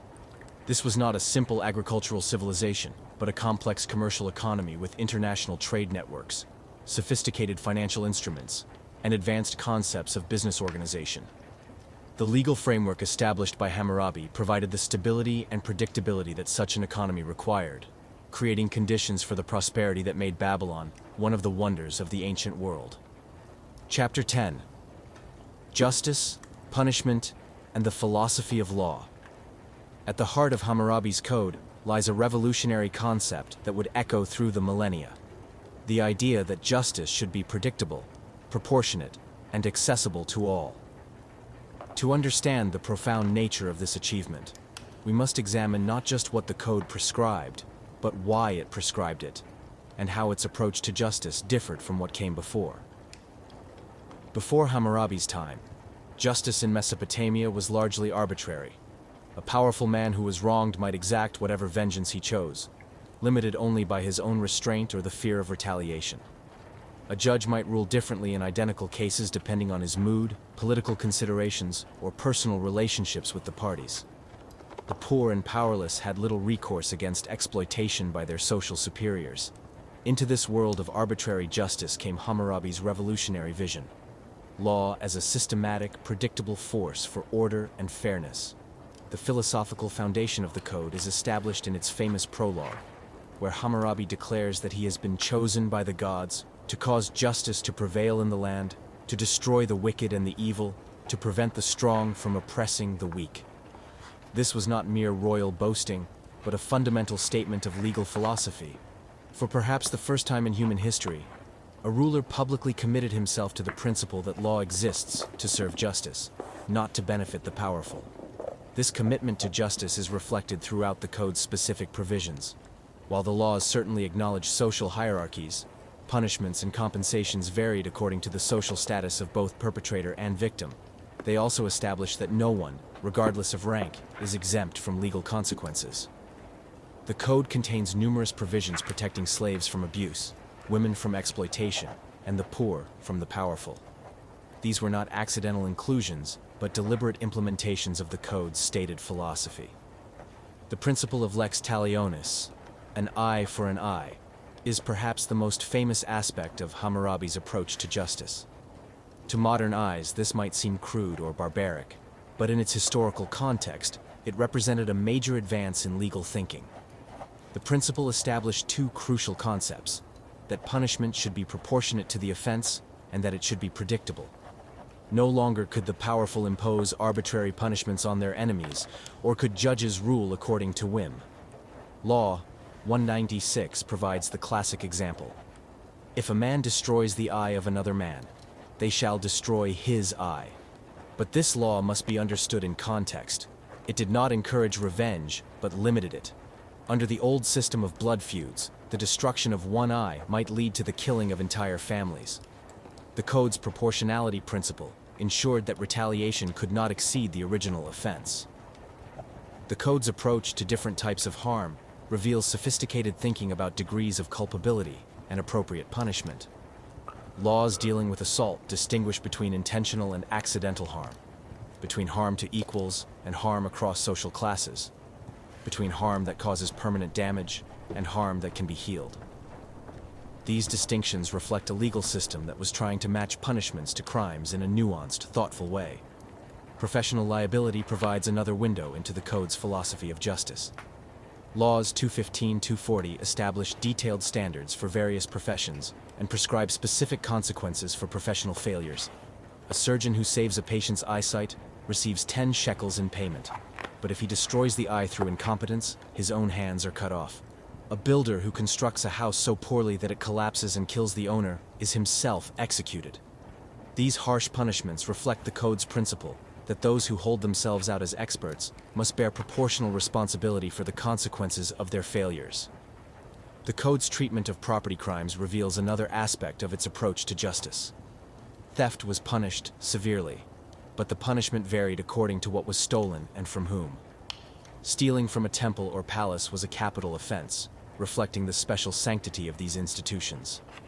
Stealing from ordinary citizens required compensation of multiple times the stolen goods' value. These distinctions reflect practical considerations, the need to protect important institutions, while also maintaining proportionality. Perhaps most remarkably, the code contains provisions regulating the conduct of judges themselves. Law 5 states that any judge who renders an incorrect decision shall be removed from office permanently and required to pay 12 times the amount at stake in the case. This provision reveals the code's sophisticated understanding that justice requires not just good laws, but also honest and competent judges. By holding judges accountable for their decisions, the code helped ensure that its principles would be implemented fairly. The code's procedures for establishing guilt and innocence also reveal advanced legal thinking. The law recognized different types of evidence and established procedures for evaluating testimony. False accusation was itself a serious crime, punishable by the same penalty the accused would have faced if convicted. This provision protected innocent people from malicious prosecution, while also ensuring that serious crimes would not go unpunished, simply because accusers feared retaliation. Trial by ordeal was used in cases where evidence was unclear or contradictory. The accused might be required to jump into a river.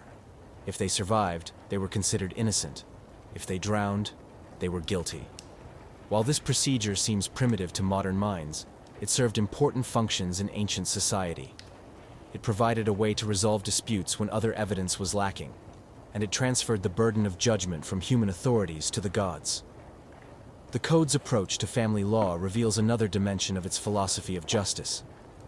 Marriage and family relationships were not left to custom or arbitrary decision, but were regulated by specific legal provisions. Husbands could not arbitrarily divorce their wives. They had to have cause and provide compensation. Women had property rights that husbands could not violate. Children had inheritance rights that parents could not arbitrarily deny. These provisions protected vulnerable family members while also maintaining social stability. The code's treatment of slavery reveals both the limitations and the progressive elements of its approach to justice. While the code accepts slavery as a social institution, it also provides important protections for enslaved people. Slaves could not be killed or seriously injured without cause. They had limited property rights and could sometimes purchase their freedom. Masters who abused their slaves faced legal consequences. While these provisions did not eliminate the injustice of slavery, they did establish the principle that even slaves had certain rights that could not be violated. Commercial law provides perhaps the clearest example of the code's practical approach to justice. The extensive provisions dealing with business relationships were designed to create a stable, predictable environment in which commerce could flourish. Contracts had to be honored, debts had to be repaid, and fraud had to be punished. But the code also recognized that business relationships could be complex, and that rigid rules might sometimes produce unfair results. It therefore provided flexibility and discretion in appropriate cases. The code's approach to punishment reveals a sophisticated understanding of the purposes of criminal justice. Some punishments were clearly intended as deterrents.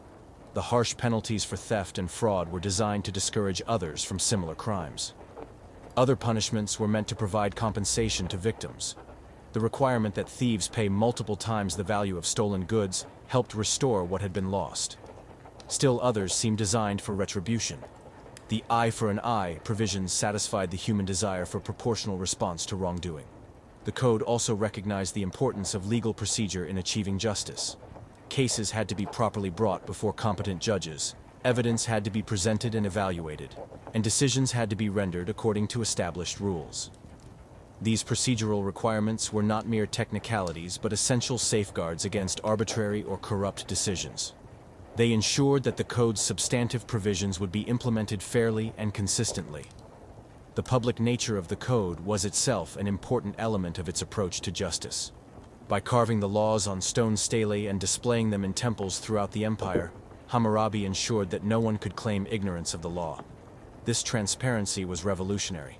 It meant that ordinary people could know their rights and obligations without depending on the goodwill of officials or judges.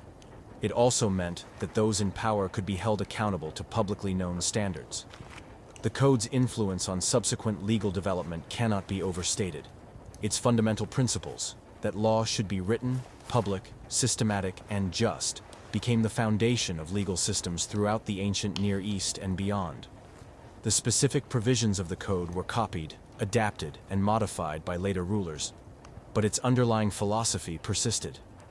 The idea that law exists to serve justice rather than power, that punishment should be proportionate to crime, that no one should be above the law, these concepts, first clearly articulated in Hammurabi's code, remain central to legal systems today. The code was not perfect. It reflected the social inequalities and cultural limitations of its time. Punishments varied according to social status. Women had fewer rights than men, and slavery was accepted as normal. But within these constraints, the code established principles of fairness, proportionality, and accountability that represented a major advance over what came before. It demonstrated that law could be a tool for achieving justice, not just maintaining power. Perhaps most importantly, the code established the crucial principle that those who make and enforce laws must themselves be bound by those laws. By subjecting judges to specific standards and penalties, by limiting royal discretion through written rules, and by making law public and predictable, Hammurabi created a system where legal authority was constrained by legal principle. This concept of the rule of law, the idea that law governs rather than being governed by the powerful, was revolutionary in its time, and remains fundamental to just societies today. The philosophical legacy of Hammurabi's code thus extends far beyond its specific provisions. It established principles and precedents that would evolve and expand over the centuries, gradually encompassing broader concepts of human rights and equality. The code showed that human societies could aspire to justice, that law could serve the common good, and that even the most powerful rulers could be bound by principles of fairness and accountability. In doing so, it helped lay the philosophical foundation for the rule of law that remains essential to civilized society. Chapter 11. The Code's Influence on Later Legal Systems. The influence of Hammurabi's code on subsequent legal development represents one of history's most remarkable examples of intellectual continuity across millennia. Like ripples spreading across a vast pond, the principles first articulated in 18th century BCE Babylon would echo through Hebrew law, Greek philosophy, Roman jurisprudence, and ultimately into the legal systems of the modern world. To trace this influence is to follow one of the great threads that connects ancient civilization to our own. The most direct and obvious influence appears in the legal traditions of the ancient Near East itself. Within centuries of Hammurabi's death, rulers throughout Mesopotamia and surrounding regions were creating their own law codes, many of which bore striking resemblances to the Babylonian model. The Middle Assyrian laws, dating from the 15th to 11th centuries BCE, clearly show Hammurabi's influence in their organization, their casuistic format, and many of their specific provisions. The Hittite laws, created by the powerful Anatolian Empire that rose to prominence in the 16th century BCE, similarly borrowed both structure and content from the Babylonian precedent. But it is in Hebrew law that we find perhaps the most famous and influential echoes of Hammurabi's code. The similarities between provisions in the code and laws found in the Hebrew Bible, particularly in the books of Exodus, Leviticus, and Deuteronomy, have fascinated scholars for over a century. The principle of lex talionis, eye for eye, tooth for tooth, appears in Exodus 21:24, in language that seems to directly echo Hammurabi's Law 196. The Hebrew laws dealing with slavery, assault, property damage, and family relationships often parallel Babylonian provisions so closely that direct influence seems certain. Law 206 of Hammurabi's code states, "If a man strikes another in a quarrel and wounds him, he shall swear, 'I did not strike him deliberately,' and he shall pay for the physician." Compare this to Exodus 21:18-19. When men quarrel and one strikes the other with a stone or with his fist and the man does not die but takes to his bed, then if the man rises again and walks about with his staff, he who struck him shall be clear. Only he shall pay for the loss of his time, and shall have him thoroughly healed. The parallels are too specific to be coincidental. Yet the Hebrew adaptation of Mesopotamian legal principles also shows important innovations and modifications. Where Hammurabi's code recognizes social distinctions in punishment, different penalties for injuries to nobles, commoners, and slaves, Hebrew law tends toward greater equality before God's law. Where the Babylonian system was fundamentally secular, despite its claims to divine authorization, Hebrew law was thoroughly theocentric, presenting law as the direct command of God rather than the wisdom of human rulers. The influence of Near Eastern legal thinking, channeled through Hebrew tradition, would eventually reach the Greco-Roman world, and from there into Christian and Islamic legal traditions. While Greek legal philosophy developed along different lines from Mesopotamian precedents, emphasizing rational inquiry and systematic analysis rather than divine command, The fundamental concepts of written law, proportional punishment, and legal procedure that Hammurabi pioneered provided important foundations.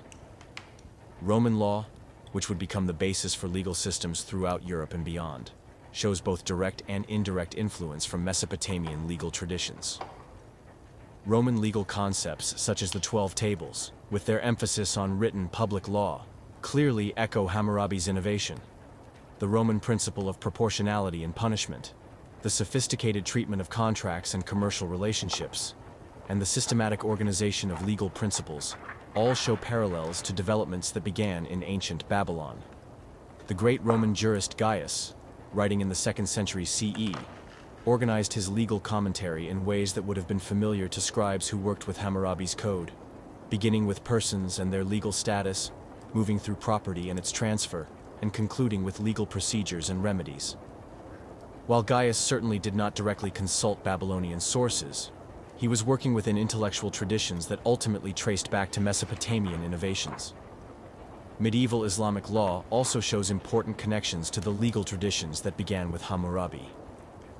Islamic scholars were familiar with both Hebrew and Roman legal traditions, and through these channels, Mesopotamian legal concepts entered Islamic jurisprudence. The emphasis on written law, the systematic organization of legal principles, and the concern for proportional justice that characterize Islamic law all have roots that extend back to ancient Babylon. Christian canon law similarly drew on traditions that ultimately traced back to Mesopotamian sources. Through the Hebrew Bible and Roman law, medieval Christian legal scholars inherited concepts of systematic legal organization, proportional punishment, and written legal procedure that Hammurabi had pioneered. The great medieval legal compilation known as Gratian's Decretum, completed around 1140 CE, organized canon law in ways that showed clear lineage from ancient Near Eastern precedents. The revival of Roman law in medieval Europe, which began in the 11th century and culminated in the great legal universities of Bologna and other cities, brought Mesopotamian legal concepts into the mainstream of European legal development. Medieval legal scholars who studied the Corpus Juris Civilis were unknowingly working with legal principles that had first been articulated in cuneiform script on Babylonian clay tablets. The influence becomes even more direct with the rise of humanist scholarship in the Renaissance and the development of comparative legal studies in the 18th and 19th centuries. When Hammurabi's code was discovered in 1901, legal scholars immediately recognized its significance not just as an ancient artifact, but as a foundational document in the development of legal thought. Comparative analysis revealed the remarkable continuities between ancient Mesopotamian legal principles and modern legal systems. The code's influence on modern legal development has been both direct and indirect. Many modern legal systems explicitly trace their lineage back to Roman law, which in turn shows clear influence from earlier Near Eastern legal traditions. The common law systems derived from English precedents also show important connections to these ancient sources through the influence of Christian canon law and Roman legal scholarship on English legal development. Constitutional law in particular shows striking parallels to principles first articulated in Hammurabi's code. The idea that written law should constrain the power of rulers, that legal authority should be transparent and predictable, that even those who make laws should be bound by them. These concepts, revolutionary when Hammurabi first proclaimed them, became fundamental to constitutional government. The American Constitution, with its written enumeration of governmental powers and individual rights, represents a direct descendant of the legal tradition that began with Hammurabi's Great Stele. Modern criminal law also shows clear lineage from Mesopotamian precedents. The principle that punishment should fit the crime, that similar cases should be treated similarly, that legal procedure should protect the innocent while ensuring justice for victims. All of these concepts can be traced back to innovations first implemented in Hammurabi's code. While modern legal systems have evolved far beyond ancient precedents in their sophistication and their protection of human rights, they still operate on foundations that were first laid in ancient Babylon. Commercial law provides perhaps the clearest example of continuity from ancient to modern legal systems. The code's detailed provisions regarding contracts, partnerships, agency relationships, and commercial liability establish principles that remain central to business law today. Modern concepts such as limited liability, professional standards, and commercial arbitration all have roots that extend back to Mesopotamian legal innovations. Family law similarly shows remarkable continuities across millennia. While modern legal systems have evolved far beyond ancient precedents in their recognition of individual rights and gender equality, they still deal with many of the same fundamental issues that concerned Hammurabi's lawmakers: marriage and divorce, property rights within families, inheritance and succession, the protection of children. The legal frameworks developed to address these issues often show clear lineage from ancient Near Eastern precedents. The influence of Hammurabi's code on modern legal education and scholarship has been profound. Law schools around the world routinely begin their curricula with studies of ancient legal systems, recognizing that understanding modern law requires appreciation of its historical development. The code serves as a foundational text that demonstrates how legal thinking has evolved, while also highlighting the remarkable continuities that connect ancient and modern legal systems. International law also shows important connections to principles first articulated in Hammurabi's code. The idea that law should constrain the behavior of powerful actors, that agreements should be honored, that disputes should be resolved through established procedures rather than force. These concepts, essential to international legal systems, have roots that extend back to ancient Mesopotamian diplomatic and legal practices. Modern concepts of human rights, while far more expansive than anything envisioned in ancient legal systems, nonetheless build on foundations that were first laid in documents like Hammurabi's Code. The revolutionary idea that law exists to protect the weak from the strong, that even the most powerful should be bound by legal principles, that justice should be predictable and transparent. These concepts provided essential building blocks for later developments in human rights law. The code's influence on legal philosophy has been equally profound. Modern theories about the nature of law, the sources of legal authority, and the relationship between law and justice all engage with questions that were first systematically addressed in Hammurabi's great legal compilation. Philosophers from natural law theorists to legal positivists continue to grapple with issues that ancient Mesopotamian lawmakers pioneered. Perhaps most importantly, Hammurabi's code demonstrated that law could be a tool for social progress, rather than simply a mechanism for maintaining existing power structures. By explicitly stating that law exists to protect the vulnerable and ensure justice, the code established a vision of legal development that has inspired reformers and revolutionaries for nearly 4 millennia. From the Hebrew prophets calling for justice to roll down like waters, to medieval scholars arguing for limits on royal power, to modern human rights advocates demanding equality before the law, the influence of Hammurabi's revolutionary vision continues to shape legal development. The discovery and translation of Hammurabi's code in the early 20th century provided scholars with direct access to this foundational document, enabling more precise analysis of its influence on later legal systems. Comparative legal studies have revealed the remarkable extent to which modern legal principles can be traced back to ancient Mesopotamian innovations. This has deepened appreciation for the sophistication of ancient legal thinking, while also highlighting the evolutionary nature of legal development. As we face new legal challenges in the 21st century, issues involving technology, globalization, environmental protection, and human rights that ancient lawmakers could never have imagined, we continue to draw on legal principles and concepts that were first systematically articulated nearly 4,000 years ago in the courts and scribal schools of ancient Babylon. The influence of Hammurabi's code thus extends not just through history, but into the future, providing foundational concepts that continue to guide legal thinking as human societies grapple with new challenges while seeking eternal goals of justice, fairness, and the rule of law. Chapter 12: The Decline and Rediscovery.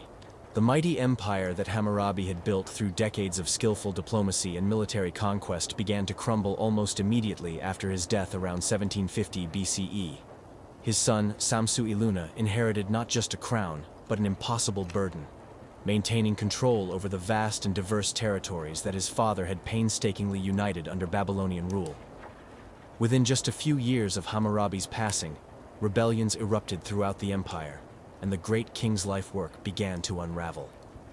The decline was swift and dramatic. The southern cities of Sumer, never fully reconciled to Babylonian rule, declared their independence. The Sealand dynasty emerged in the far south, controlling the marshlands around the Persian Gulf.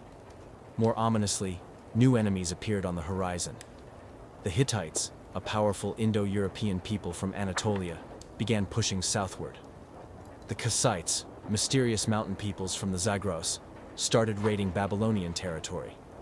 Most threatening of all, the Elamites from southwestern Iran renewed their ancient enmity with Mesopotamian powers.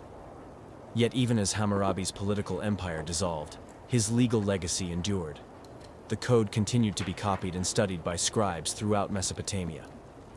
Partial copies have been found at sites across the region, testimony to the document's continued influence long after the collapse of the state that created it. Subsequent rulers borrowed extensively from Hammurabi's legal precedents, adapting his laws to their own circumstances while maintaining the basic structure and principles he had established.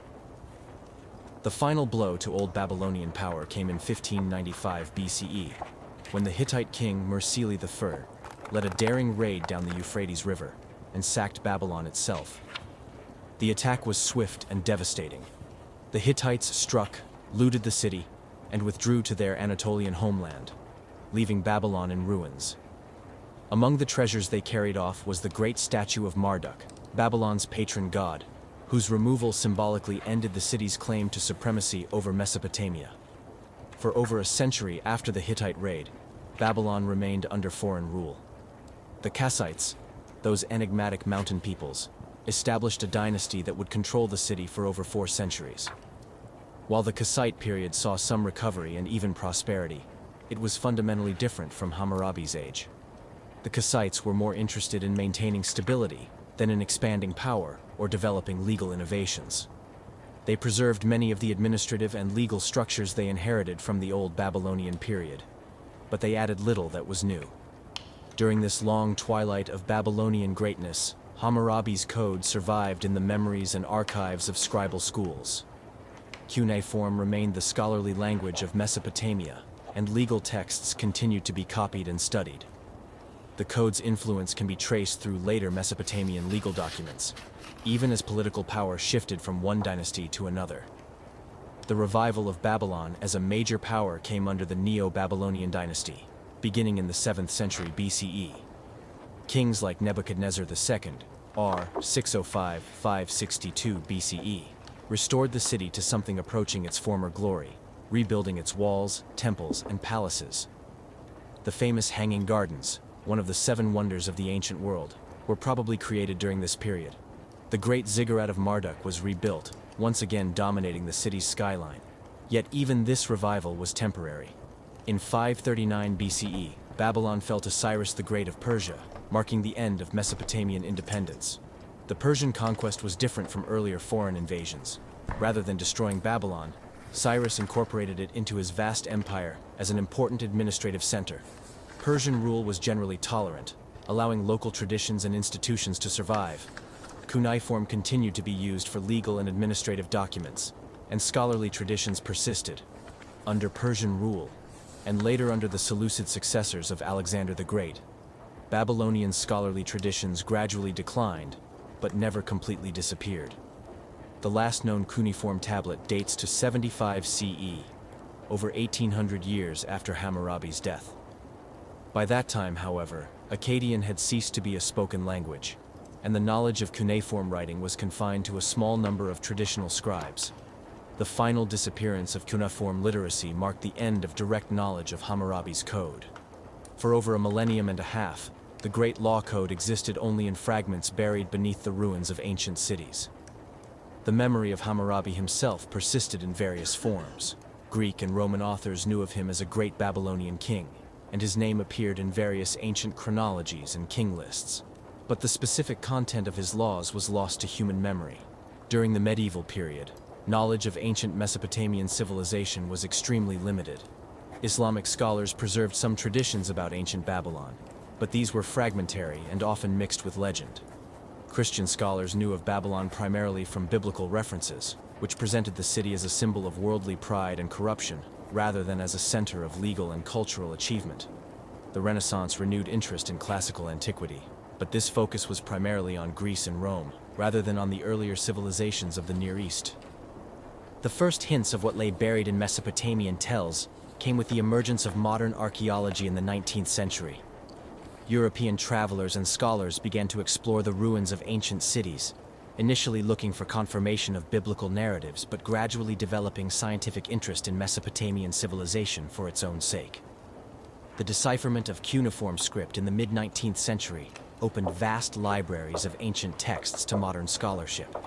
The work of decipherment was pioneered by scholars like Georg Friedrich Grotefend, who first identified the names of Persian kings in cuneiform inscriptions. Henry Creswick Rawlinson made crucial breakthroughs by studying the trilingual Behistun inscription, which contained the same text in Old Persian, Elamite, and Babylonian. By the 1870s, scholars could read Akkadian cuneiform well enough to translate major literary works like the Epic of Gilgamesh. French archaeologists began systematic excavations at Mesopotamian sites in the late 19th century. Jacques de Morgan, who would later discover Hammurabi's stele, cut his archaeological teeth working in Egypt before turning his attention to the ancient sites of Iran and Mesopotamia. The French archaeological mission to Iran, established in the 1890s, represented a new level of scientific rigor in Near Eastern archaeology. The excavation team worked through the winter, carefully uncovering the remaining fragments of the great basalt stele. Pieces bearing cuneiform text were shipped to Paris, where Assyriologist Jean-Vincent Schiele pieced together and translated the inscription. In September 1902, Schiele published the first complete translation of the Code of Hammurabi, revealing 282 laws carved nearly 4 millennia earlier. The stele was swiftly acquired by the Louvre Museum, where it underwent meticulous restoration. Scholars marveled at the self-evident sophistication of Babylonian legal thought. Public display of laws, proportional penalties, protections for the weak, and detailed commercial and family regulations, all under divine sanction. Over the ensuing decades, fragments and clay tablet copies of the code were discovered at sites from Ur to Mari, confirming how widely Hammurabi's laws were disseminated in his lifetime and beyond. Comparative study illuminated direct parallels with Hebrew biblical laws, Assyrian and Hittite statutes, and ultimately the foundations of Roman jurisprudence and modern legal systems. The rediscovery of Hammurabi's code thus did more than illuminate ancient Babylonian society. It reshaped our understanding of the origins of law itself. For the first time, historians could see that the principles of written, public, and systematic justice were not modern inventions, but had been articulated nearly 4,000 years ago. The rule of law, accountability for judges, predictable penalties, protection of the innocent, had its first comprehensive expression under Babylon's sixth king. Today, the Code of Hammurabi endures as a testament to the enduring human quest for justice. Its towering stele stands in the Louvre, not merely as an archaeological artifact, but as a timeless symbol that even the most powerful must bow to the law, that societies prosper when legal principles serve all, and that civilization itself rests upon the foundation of justice made visible in stone. This is the end of the video. Hope you enjoyed this ancient civilization and the story. Good night.